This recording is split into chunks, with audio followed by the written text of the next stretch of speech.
আগামী 12ই ফেব্রুয়ারি জাতীয় সংসদ নির্বাচন অনুষ্ঠিত হবে। বলা যায় যে এই নির্বাচনে বাংলাদেশের মানুষের বড় ধরনের একটা আশা আছে এবং অনেকে 15 বছর ধরে ভোটার হয়েছে কিন্তু ভোট দিতে পারেনি, তারা প্রথমবারের মতো ভোট দিবে। তো নির্বাচন নিয়ে অনেকেই অনিশ্চয়তার কথা বলছে। আপনার কাছে কি মনে হয় যে আগামী নির্বাচন নিয়ে কোনো অনিশ্চয়তা আছে? অনিশ্চয়তা তারিখ নিয়ে নেই, সুষ্ঠু হওয়া নিয়ে অনিশ্চয়তার মধ্যে আমরা আছি।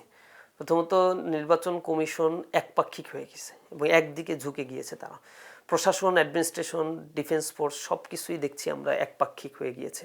এবং আপনি দেখবেন নির্বাচন কমিশনের হ্যাঁ গণভোটের প্রচারণা তারা শুরু করেছে, হ্যাঁ ভোট দাও। সেখানে তারা যে স্টিকার তৈরি করেছে সেই স্টিকারে ব্যালট বাক্সের মধ্যে যে ব্যালটটা ফেলা হচ্ছে তার উপরে ধানুষ শীষের লোগো লাগানো আছে। মানে ইন্টেনশনালি এই জিনিসগুলোর প্রচারণায় সর্বদিক থেকে প্রেফারেন্স দিচ্ছে বিএনপিকে। এবং বিএনপির যে ধরনের ক্যান্ডিডেট তাদের দ্বৈত নাগরিক ছিল, ক্যান্ডিডেটদের মধ্যে কারো কারো ঋণ খেলাফি ছিল, এগুলোও তারা প্রাথমিক বাছাই বৈধতা দিয়ে দিয়েছে। এবং আর অন্য অন্য দলের ক্ষেত্রে দেখেছি একেবারে স্ট্রিক্টলি যাচাই বাছাই করা হচ্ছে, কোনো ছোট্ট কোনো ত্রুটি পেলেও কোনো ধরনের কথা শোনা হচ্ছে না, রিজেক্ট করে দেওয়া হচ্ছে। এটা তো বিমাতা সুলভ আচরণ। প্রশাসনের উদ্যোগটা খুবই দুর্বল আমাদের কাছে মনে হচ্ছে। শরীফ ওসমান হাদি নির্বাচনী প্রচারণা করতে গিয়ে শহীদ হয়েছে, তার হত্যাকারীরা দেশের বাইরে নাকি চলে গিয়েছে পালিয়ে, তাদেরকে 7 ঘন্টা 8 ঘন্টা হয়ে যাওয়ার পরেও কেন গ্রেপ্তার করা সম্ভব হয় নাই, পালানোর সুযোগটা কেন দেওয়া হলো? প্রশাসনের ভঙ্গুর অবস্থা। এনএসআইয়ের প্রধান গিয়ে একটা রাজনৈতিক দলের সাথে গোপনে মিটিং করে আসে, সেগুলো আবার মিডিয়ায় প্রকাশিত হচ্ছে। যে ইন্টেলিজেন্স এজেন্সি এটা বাংলাদেশের ইতিহাসকে ভেঙে এরকম একটা দলের সাথে এই জাতীয় মানে সাক্ষাৎ করে আসতে পারে, কোন ধরনের ষড়যন্ত্র করেছে এটা তো জাতির কাছে তারা এখনো পরিষ্কার করে নাই। এবং এই যে এজেন্সিগুলোর কার্যক্রমগুলো আমাদেরকে প্রশ্নবিদ্ধ করে তুলছে। বিভিন্ন জায়গায় আন্তঃকোন্দলে এখন পর্যন্ত একটা রাজনৈতিক দল, বড় রাজনৈতিক দল, তাদের 217 জন এখন পর্যন্ত আন্তঃকোন্দলে হত্যার ঘটনা ঘটেছে। এই হত্যাকাণ্ডের বিচার আমরা দেখতে পাচ্ছি না, গ্রেপ্তারের ঘটনাগুলো আমরা দেখতে পাচ্ছি না।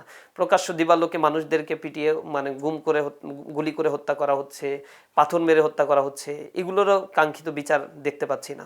প্রচুর অবৈধ অস্ত্র, এখন আওয়ামী লীগের কাছে যে অস্ত্রগুলো ছিল সেগুলোর এখনো পর্যন্ত অবস্থান রয়েছে দেশের মধ্যে। এবং একটা সন্ত্রাসী চক্র যারা দীর্ঘদিন জেলখানায় ছিল তাদেরকে জামিন দিয়ে দেয়া হচ্ছে।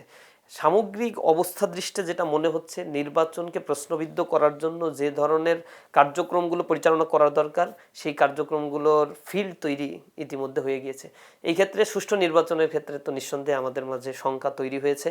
তবে আমরা প্রশাসনের কাছে আহ্বান জানাই, যৌথ অভিযান পরিচালনা করে হলেও অবৈধ অস্ত্রগুলো উদ্ধার করা দরকার, জনমনের স্বস্তি নিয়ে আসা দরকার। একপাক্ষিক আচরণগুলো নির্বাচন কমিশনকে অবশ্যই পরিহার করা দরকার। এবং polling agent, presiding officer, polling agent যাদেরকে দিবে, প্রিজাইডিং অফিসার যারা থাকবে নির্বাচন পরিচালনার দায়িত্বে, তাদের স্বচ্ছতা, তাদের নিরাপত্তা এগুলো নিশ্চিত করা দরকার। হ্যাঁ ভোটের ক্ষেত্রে আমরা দেখেছি ব্যালট পেপারগুলো অনেক আগে প্রেরণ করা হবে। এই ব্যালট পেপারের নিরাপত্তা এবং নিশ্চয়তা কিভাবে হবে সেগুলো নির্বাচন কমিশন করার মতো সক্ষমতা অর্জন করেছে কিনা সেটা নিয়ে যথেষ্ট প্রশ্ন আছে।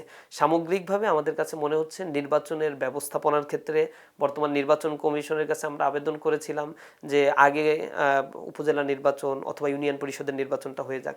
যদি সেটা হতো তাহলে এই নির্বাচন কমিশন নির্বাচনের জন্য আসলেই ফিট কিনা, নির্বাচন করার উপযোগী পরিস্থিতিতে তারা আছে কিনা সেটা পরীক্ষা হয়ে যেত। কিন্তু তারা সেটা করে নাই। একেবারেই রিজিম চেঞ্জের মতো একটা বিশাল বড় জাতীয় নির্বাচনের দিকে তারা শুরুতেই, এটা তাদের জন্য একটা বড় ধরনের মুসিবত হবে আমার কাছে মনে হচ্ছে। কারণ প্রি এক্সপিরিয়েন্স এই নির্বাচন কমিশনের অধিকাংশ কমিশনারেরই নাই। সেই ক্ষেত্রে সংখ্যা তো কিছুটা আছেই।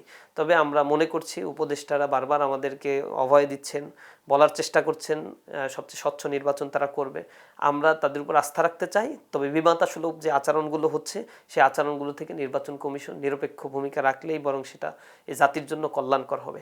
আর একটা বলতে চাই যে কেউ যদি আবার 2008 সালের মতো ইলেকশন ইঞ্জিনিয়ারিং করতে চায়, ভোট ডাকাতি করতে চায়, মারাত্মক খেসারত দিতে হবে। এবং আমার কাছে মনে হচ্ছে যে এরকম কার্যক্রম করে তো আওয়ামী লীগ এত বড় রাজনৈতিক দল, দীর্ঘ সময় ধরে ক্ষমতায় থাকা একটা দল, তারা নিজেদেরকে ধ্বংস করে ফেলছে শুধু মানুষের ভোটাধিকার নষ্ট করতে গিয়ে। আবার যদি এজেন্সির ফাঁদে পা দিয়ে কোনো নির্বাচন ম্যানিপুলেশন করা হয়, ছাত্ররা তো বসে থাকবে না, তরুণ প্রজন্ম বসে থাকবে না। আমার মনে হয় প্রতিটা সেন্টারে তারা প্রোটেকশন গড়ে তুলবে। ভোট ডাকাতি দেখলে আগের মতো আর নীরবে কেউ সহ্য করবে না। কারণ এই সহস্রাধিক শহীদের রক্ত, এখনো পর্যন্ত আমাদের চোখের সামনে জজল্যমান অবস্থায় রয়েছে। আমরা স্পষ্টভাবে শহীদের বিচারের ক্ষেত্রে গড়িমসি আমরা দেখতে পেয়েছি, আমাদের অন্তরে এগুলোর রক্তক্ষরণ এখনো হচ্ছে। সুতরাং এই রক্তের উপরে দাঁড়িয়ে যদি স্বচ্ছ একটি নির্বাচন না হয়, তাহলে এর দায় ইন্টারিম গভর্নমেন্টকে নিতে হবে। যারা এই স্বচ্ছ নির্বাচনের ক্ষেত্রে প্রতিবন্ধকতা সৃষ্টি করতে চায়, তাদেরকে গণপ্রতিরোধের মুখে পড়তে হবে।